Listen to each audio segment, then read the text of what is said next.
You are watching SV News Channel. నమస్కారం, నేటి వార్తలకు స్వాగతం. ఈ ఉదయం ఆడియో కార్యాలయంలో ఆధార్ అనుసంధానంపై వీడియో కాన్ఫరెన్స్ జరిగింది. ఆ దృశ్యాలు ఇప్పుడు మీకోసం.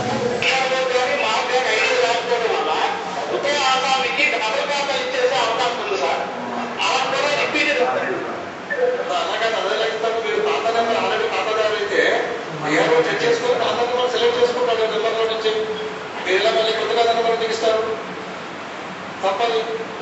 మీరు ఫిజికల్గా వెంటనే సిస్టంలో చెక్ చేసుకునే ఆల్రెడీ ఉందని ఒకటి కూడా ఆధార్ నెంబర్ తప్పులు కూడా ఉంటాయి సార్. సో మనకు సిస్టమేట్ చేసేటప్పుడు అన్నీ ఆలోచించుకోవాలి. మీరు ఆధార్ నెంబర్ అదే చేస్తారు. ఆల్రెడీ అతనికి పాస్బుక్ మీరు ఖాతాదారుగా ఉంటే ఆ ఖాతాదారుని సెలెక్ట్ చేసుకుంటారు. సెలెక్ట్ చేసుకునేటప్పుడు మీ సేవలో ఉన్నటువంటి ఆధార్ నెంబర్ ఏదో ఎంట్రీ చేసాడో అది ఇక్కడికి వస్తుంది. లేదు అంటే కొత్త ఖాతాదారు అయితే ఆధార్ నెంబరు మీ సేవ నుంచి వస్తే దాన్ని మీరు అప్పుడు వెరిఫై చేసుకొని, లేదు అంటే ఎగ్జిస్టింగ్ ఖాతాదారు అయితే అతనికి ఆల్రెడీ ఆధార్ నెంబర్ మీరు అటాచ్ చేసి ఉంటే అదే నెంబరే అక్కడ ఉంటుంది కదా. ఆధార్ నెంబర్ అంటే ఖాతాకి లింక్ అయి ఉంటుంది ఆధార్. మీరు ఆ ఖాతాలో సర్వే నెంబర్ చేర్చకపోతే వాటికి కూడా ఈ ఆధార్ నెంబర్ ఆటోమేటిక్గా ఆపిపోతుంది. ఓకే, సో అలా చిన్న మాట్లాడుతున్నారు సఫిషియెంట్గా తీసుకునేటప్పుడు ఎగ్జిస్టింగ్ ఖాతాదారు అనేది రెండు ఎగ్జిస్టింగ్ ఖాతాదారు అంటే ఖాతా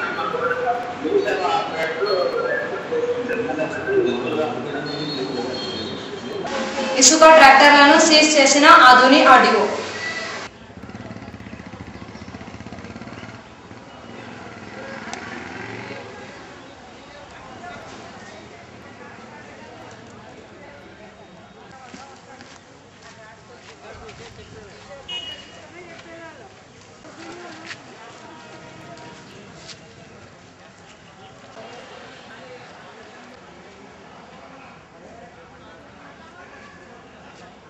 సంతకుడ్లూరు గ్రామం నందు హోలీ పండుగ సందర్భంగా మహిళా వేషధారణలో పురుషులు.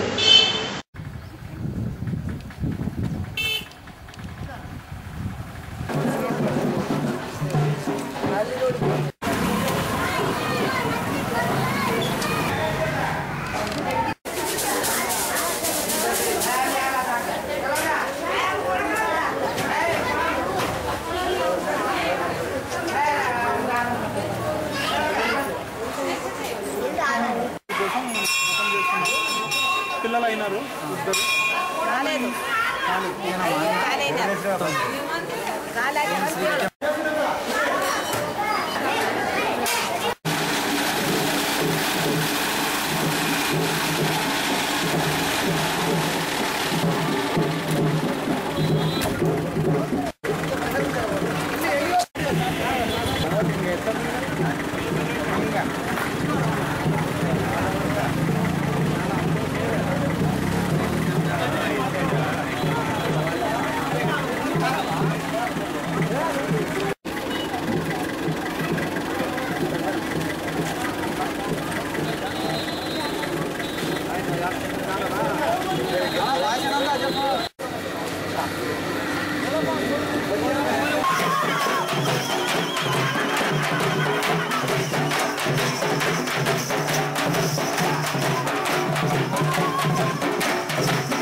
Sir good morning. నా పేరు యూశేష్.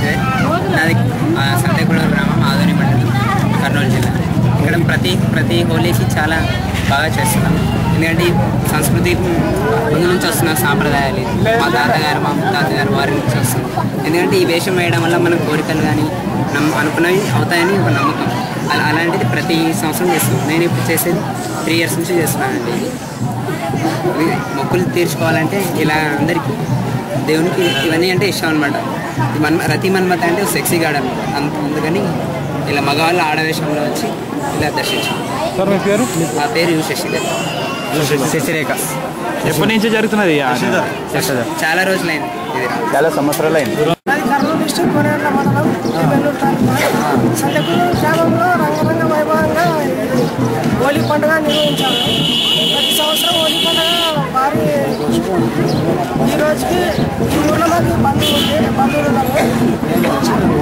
నేను కొనేల నుంచి సంతకూరు గ్రామంకి వచ్చి మొక్కుబడిన చెల్లించుకుంటాను. ఈ ఊళ్ళో రతి మన్మథ స్వామి మహా శక్తి గల అంతుడు. ఆ మనిషికి ఏమేమి మొక్కుబడి మొక్కున్నా అది వెంటనే వచ్చినాయంటూ కూడా లేదు. ఎవరు ఏం నో ములాసు. ఆయన ఏం చేసింది ఆయన ఎత్తేసి ఆయన ఏముంది అంతా పూసి కడిగేదే మా పని, వేరే పని లేదు. ఎందుకంటే నాదే సపోజ్ చెప్తున్నాను. నేను ఈ వేషం ఎందుకు వేసినానంటే మా నాయనకు మా అమ్మకు మగపిల్లలే లేరు. ఆడపిల్లలు పుట్టేది మగపిల్లలు పుట్టేది చచ్చిపోయేది. అప్పుడు మా అమ్మ ఆడికి పోయి కామప దగ్గర పోయి ఏమప్ప నాకు మగపిల్లలు నిలవడం లేదు, పుట్టినట్టు చచ్చిపోతున్నారు, మాకు మగ సంతానం నిలబెట్టేది చేయప్ప, నా కొడుకుతో నీకు చీర కట్టించి వేషం వేపించి నీ మొక్కుబడి చెల్లిస్తానని అనుకున్నాక మేము అన్నదమ్ములు ముగ్గురు ఇప్పుడు ఉన్నాము. అదే ఆనవాయితో అదే ఉల్లాసంతో అదే కోరికలతోనే మేము ఇంతవరకు కానీ నాన్న ఇప్పుడు ఈ వేషం వేసేకి 43 సంవత్సరాలు అయింది. 18-20 సంవత్సరాల నుంచి నేను దీంట్లోనే పాల్గొన్నాను. అందుకోసమే ఆయన పండుగ అంటే మాకు అన్నము తినేది లేదు, భోజనం బేకలేదు, మాకు టిఫిన్ బేకలేదు. పండుగ ఎప్పుడు వచ్చిందా, ఎప్పుడు చేస్తామా, ఎప్పుడైతుందా, ఇంకా పొద్దు ఎందుకు మునిగింది, ఇంకా 2 గంటలు పొద్దుంటే బాగుండే కదా అని ఉల్లాసంతో మన ఊరంతా ఏకమై ఊరంతా కులమత భేదం లేకుండా ఈ పండుగ మేము జరుపుకుంటున్నాం. సంతేకూడూరు ఆదివం తాలూకు సాగర శరణబసం. నేటి వార్తలు ఇంతటితో సమాప్తం. నమస్కారం.